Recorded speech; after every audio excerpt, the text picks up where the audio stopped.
મજામાં. ઓકે, તો આપણે આ તમે છો? યસ. માનવામાં નથી આવતું આટલું સરસ રિઝલ્ટ આવી ગયું. યસ. કેટલો ટાઈમ થયો તમને લગભગ આપણે સર્જરી કર્યાની? 2 years. એટલે આપણી સર્જરી લગભગ 2021 ઓગસ્ટમાં થયેલી, યસ. હે ને? બરાબર ને? અને 2021 થી અત્યાર સુધીમાં આ રિઝલ્ટ અને આ રિઝલ્ટમાં તો આખું તમારું લુક જ ચેન્જ થઈ ગયું. યસ. બરાબર. હવે તમે શું મતલબ તમને શું લાગે છે કે આ રિઝલ્ટમાં તમને તમારું આખું લુક ચેન્જ થઈ ગયું, તમારું યંગર લુક આવી ગયું પાછું? આ અને આમાં ઘણો ફરક છે, બરાબર? તો થોડુંક એના વિશે કહેશો તમે? સર્જરી કેવી હતી, શું હતું, પછી તમે આગળ શું કર્યું, બધી દવાઓ આ તે બધું ચાલુ હતું, એ બધું જરાક થોડુંક અમને કહેશો જરા? હું 2021માં ઓગસ્ટમાં મેં સર્જરી કરી ને ત્યારે ફર્સ્ટ ટાઈમ મેં ડૉક્ટરને મળ્યો ને ત્યારે થોડોક ડર લાગતો કે આ બધું થોડુંક અઘરું રહેશે. કરેક્ટ. ત્યારબાદ ડૉક્ટર અને એનો સ્ટાફ છે એને બધે સમજાવ્યું કે ના, ઓલ ગુડ થશે, કે ઉપાધિ જેવું નહીં, વાવ, નોર્મલ રહેશે.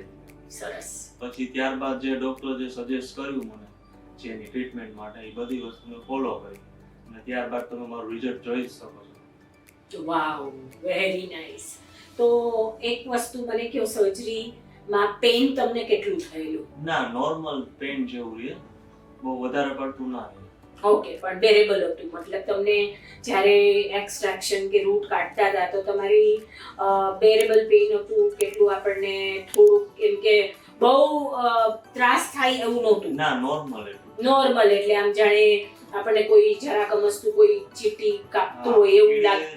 નોર્મલ આપણને જે કીડી આમ ટચ કરે હા. એ નોર્મલ પેન થાય એવું નોર્મલ ઓકે, વાવ. પછી સર્જરી પછી તમને કેટલા દિવસ સુધી કીધેલું ડોક્ટરે કે આરામ કરવો પડશે કે શું કાંઈ?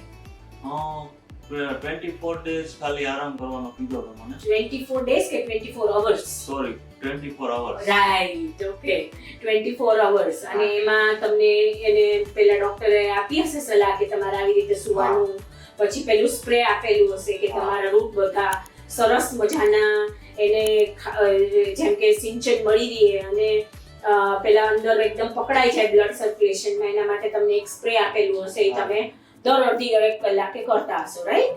અને એના પછી અઠવાડિયા સુધી તમને પેલી ગોળીઓ આપેલી, એન્ટીબાયોટિક, પેઇન કિલર ને એ બધું. તો એ અઠવાડિયા દરમિયાન તમને કોઈ વખત એવું થયું કે અરે આ મને બહુ દુખે છે કે એવું કંઈ? કોઈ ના, એવો કાંઈ પણ ઇશ્યુ આવ્યો નહોતો. તો તમે એમ કે બીજા કોઈને પણ હેર થી બિચારા છે અત્યારે બહુ યંગ જેમ કે તમારી ઉંમર શું છે? મારી અત્યારે 25. ઓનલી?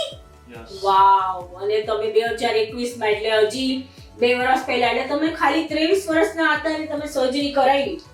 તો એના માટે ઘણા યંગસ્ટર્સને આજે આ હેર લોસનો પ્રોબ્લેમ હોય છે. હું ઘણા પેશન્ટને મળું, એ લોકો એમ કે ડોક્ટર મને બહુ ડિપ્રેશન થઈ ગયું છે અને હું કોઈ દિવસ ફોટો નથી કઢાવતો અત્યારે બીકોઝ આ બધું આવા રિઝલ્ટ ને મતલબ આવું હેર લઈને મને એમ કે થોડું સારું નથી લાગતું.